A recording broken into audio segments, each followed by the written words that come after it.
Cleveland with Boundary Stone, and today I'd like to talk with you about a subject that really all economists agree to, and that's that incentives matter.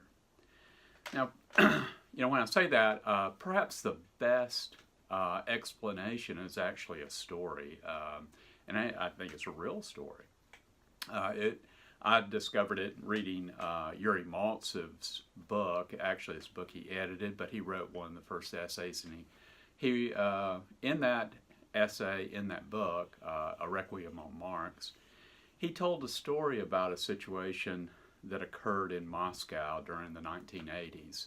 So it was a time when the Soviets had adopted the programs of perestroika and glasnost, and so Yuri was an economist in Moscow during that time. Well, that was purported to be the new freedoms, and under the new freedoms, people were going to be able to at least produce some things for their own benefit on a small scale, but nevertheless, there were the incentives to do so because you would personally benefit from it. So Yuri tells the story of a young man that was so excited about the new freedoms, and so he purchased a small baby hog, and his plan was to raise this pig to fruition and then butcher it and take and sell the meat of the pig in the new legal market. And so Yuri relates that the day finally came when this young man was setting off to the market to sell his meat and to make a profit.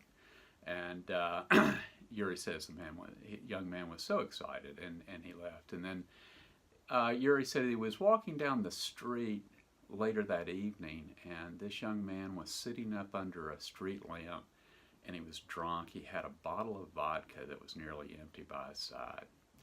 And Yuri knew that this young man wasn't given to this kind of behavior, so he went up to him and he said, "What are you doing here?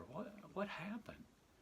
And the young man dejectedly looked up at Yuri and said, "Well, it really didn't go so well today. Well, the first thing that happened when I got to the market is I ran into the health inspector, and the health inspector took a third of the pig, and he took all the best parts. After that, I had to bribe a couple of police officers to get into the market at all, and of course they took the best of what was left.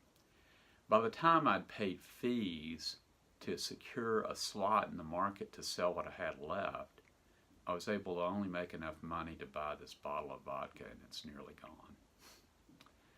Well, let me ask you a question. How many pigs do you think this young man raised after that experience?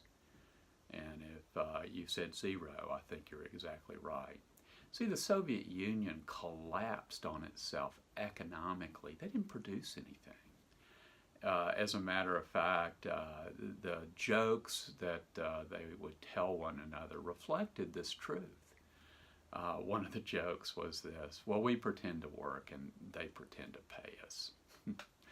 Or, as a friend of mine related a Romanian joke to me, a man finally saved enough money to buy an automobile. So he went down to the car dealer and he said, I've saved enough. I'd like to buy a car." And the dealer laughed and said, "Come back in 12 years and you can pick it up."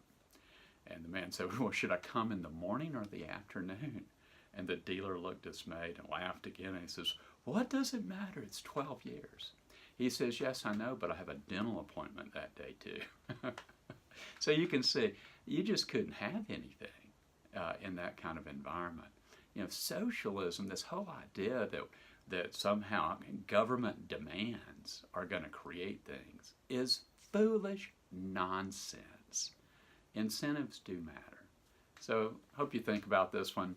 Anyway, it's why free enterprise is so much more productive, because we're able to reward ourselves by our own actions and efforts to serve one another.